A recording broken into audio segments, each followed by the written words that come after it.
Si vous vous posez la question de quoi regarder cette semaine, eh bien vous êtes au bon endroit. Bonjour à tous, c'est Mathéo et on se retrouve comme chaque dimanche dès 17h30 pour les sorties de la semaine, qu'il s'agisse d'ajouts sur des plateformes de streaming, de sorties dans les salles obscures ou encore en version physique ou même à la télévision. Mais ne perdons pas plus de temps et on commence directement ce lundi avec à la télévision le soir sur W9 Taken 3 et sur TMC Geostorm. Et à nouveau à la télévision, mais ce mardi soir, vous retrouvez sur W9 l'excellentissime La La Land et sur C-Star le film The Lost City of Z.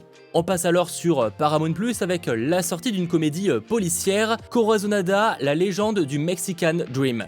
Et en parlant de comédie policière, mais sur Canal+, s'ajoutera Le Parfum Vert. On reste dans le genre policier, mais avec une série cette fois sur OCS, débarque la seconde saison de 61 Street.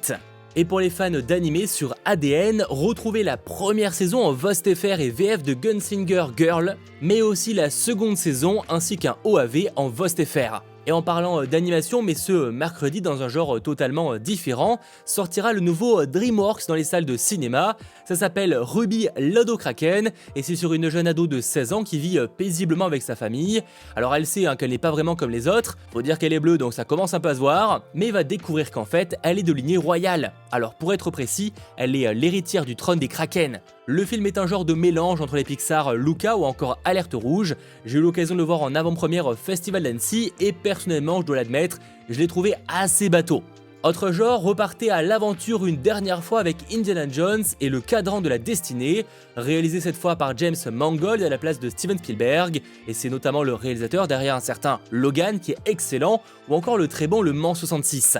Il s'agit donc d'une dernière aventure pour Harrison Ford, accompagné de Phoebe Waller-Bridge ou encore de Mads Mikkelsen. Autant dire qu'on part sur un bon réal, un bon casting, franchement ça donne envie. Après avoir passé plus de 10 ans à enseigner, le Dr Jones est sur le point de prendre sa retraite et de couler des jours paisibles. Mais tout bascule après la visite surprise de sa filleule. Et dernière sortie au cinéma, vous retrouverez le film d'action Farang, réalisé par Xavier Gans. Et c'est l'histoire d'un détenu exemplaire qui a seulement quelques mois de sa sortie de prison, va voir son passé le rattraper et un accident ne va lui laisser qu'un seul choix, la fuite. Ça c'était du côté des sorties au cinéma, mais avant de retourner sur les plateformes de streaming, je rappelle que si vous aimez ce format, il est vraiment important de le dire en lâchant un petit pouce vers le haut, en vous abonnant et en me disant en commentaire les programmes que vous comptez regarder. Par exemple, ce mercredi sur Disney+, arrive la nouvelle série De Grande Espérance. C'est une nouvelle adaptation du roman de Charles Dickens sur l'histoire du passage à l'âge adulte d'un orphelin. Au casting, on a notamment la célèbre Olivia Colman, qu'on a actuellement à l'affiche, toujours sur Disney+, de la série Marvel Secret Invasion. Autre sortie débarquera enfin en France, enfin presque, la 3e saison de The Orville New Horizons.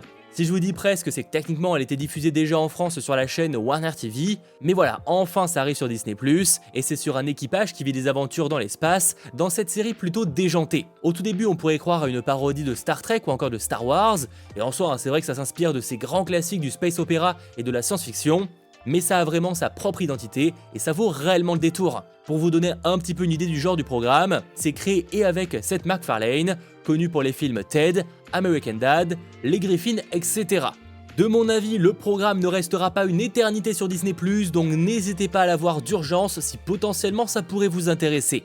Et pour en finir sur Disney+, on a la série Freaks qui arrive, suivant un musicien leader d'un groupe qui se retrouve accusé par les autres membres d'un crime qu'il nie avoir commis. Il se retrouve alors obligé de prouver son innocence, alors que le reste du groupe gagne en popularité et ça sans lui. On change alors de plateforme pour passer sur Apple TV+, avec la sortie de la série thriller Hijack avec Idris Elba. Ça suit en temps réel le détournement d'un avion à destination de Londres. Au cours des 7 heures de vol, qui sont donc découpées en 7 épisodes d'1 heure, les autorités au sol se démènent pour trouver des solutions. Honnêtement, vu le concept, ça peut être super intéressant, et aussi peut-être un peu terrifiant. Et en parlant d'être terrifiant, sur Netflix arrivera le film d'horreur Run Rabbit Run, sur une mère célibataire qui s'inquiète du comportement de sa fille, qui affirme avoir des souvenirs d'une autre vie, réveillant un douloureux passé familial.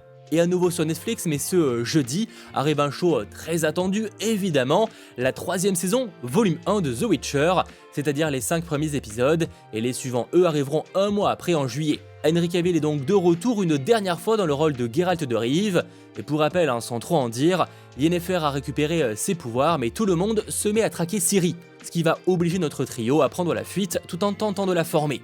A nouveau ce jeudi, vous retrouverez à la télévision le soir Mission Impossible Protocole Phantom sur M6, parfait pour se préparer en attendant le nouvel opus qui débarque très bientôt au cinéma.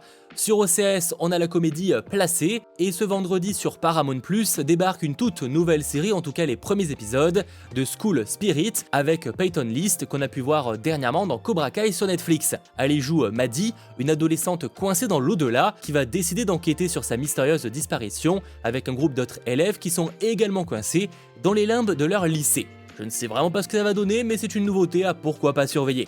Et sur le Pass Warner via Prime Video, et d'ailleurs si ça vous intéresse, je vous mets un lien en description, arrive la 3e saison de la série de HBO, Warrior. Je dois admettre que j'en ai jamais entendu réellement parler du public français, donc si certains la regardent, je serais assez curieux d'avoir votre avis en commentaire. Et en parlant de Prime Video, mais cette fois vraiment uniquement Prime Video, arrive la 4e et surtout saison finale de Jack Ryan. En effet, John Krasinski sera de retour pour un dernier round. Et pour ceux qui se diraient, mais attends Mathéo, la 3e saison elle est sortie quand même très récemment, eh bien en fait c'est tout à fait normal, puisque la 3 et la 4 ont été tournées en même temps.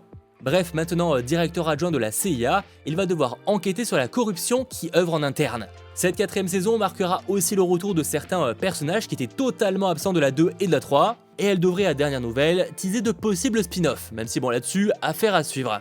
Et pour presque terminer cette vidéo, sortira sur Netflix ce vendredi le film Nimona, nouveau film d'animation qui était à l'origine prévu par la Fox, puis annulé par Disney, et finalement récupéré il y a quelques temps par des producteurs et notamment Netflix.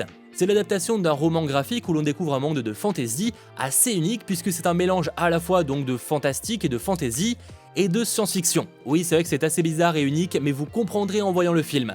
Pour l'histoire, un chevalier est accusé d'un crime qu'il n'a pas commis, et la seule personne qui peut l'aider à prouver son innocence est Nimona, une adolescente métamorphe, qui pourrait être aussi un monstre qu'il a juré de tuer. J'ai personnellement eu l'occasion de le voir en avant-première lors du Festival Annecy, et je l'ai adoré, petit coup de cœur de mon côté. Déjà le film est beau, il est aussi touchant, il y a de superbes musiques, de l'épique, et Nimona est un personnage incroyablement drôle. Le film montre que les différences sont souvent confondues avec des menaces. Et c'est là où il est assez fort, c'est qu'il arrive à aborder des sujets sérieux et profonds, le tout de manière, à mon avis, assez accessible avec une belle aventure.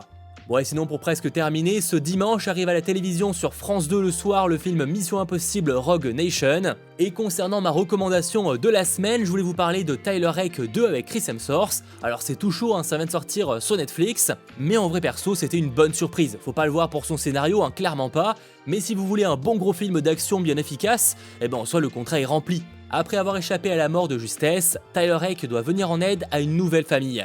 De mon côté, j'ai notamment eu un petit coup de cœur pour l'énorme plan séquence au début, qui dure facilement une vingtaine de minutes. Alors, tu vas mater quoi cette semaine? Je t'attends en commentaire.